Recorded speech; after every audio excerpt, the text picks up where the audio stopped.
আপনি কি জানেন পৃথিবীতে এমন একটি জায়গা আছে যেখানে বিশাল বড় পাথরগুলো নিজে নিজে নড়ে, বালুর ওপর দিয়ে হেঁটে যায়?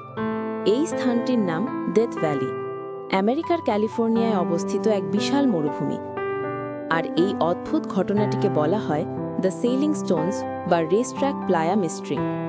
দিনের বেলায় এই পাথরগুলো স্থির থাকে, কিন্তু সকালে দেখা যায় তারা কয়েক ফুট দূরে সরে গেছে, আর বালির উপর আঁকা লম্বা দাগ যেন তাদের হাঁটার চিহ্ন। বছরের পর বছর বিজ্ঞানীরা হতভাগ হয়ে খুঁজেছেন এই রহস্যের ব্যাখ্যা। পাথর কি চৌম্বক শক্তিতে নড়ে, নাকি কোনো ভূমিকম্প বা অদৃশ্য বল কাজ করে?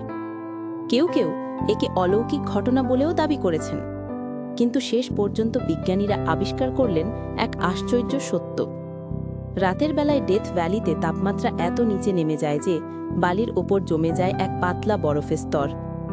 ভোরবেলায় সূর্যের আলো পড়লে সেই বরফ গলতে শুরু করে, এবং বাতাসের হালকা ধাক্কায় পাথরগুলো বরফের ওপর ভেসে যেতে থাকে। যদিও পাথরগুলো ধীরে ধীরে নড়ে, কিন্তু সময়ের সাথে সাথে তারা কয়েক মিটার পর্যন্ত দূরত্ব অতিক্রম করে এবং পেছনে রেখে যায় রহস্যময় সরল দাগ। এই ঘটনাই পৃথিবীর অন্যতম বিস্ময়কর প্রাকৃতিক রহস্য, যেখানে পাথর যেন জীবন্ত হয়ে নড়ে। ডেথ ভ্যালির এই নড়তে থাকা পাথর প্রমাণ করে প্রকৃতি কখনো কখনো এমনভাবে কাজ করে যা আমাদের কল্পনাকেও হার মানায়।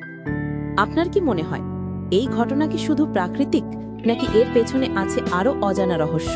কমেন্টে জানান। আর এমন অদ্ভুত ও বিজ্ঞানভিত্তিক রহস্য জানতে চ্যানেলটি সাবস্ক্রাইব করুন।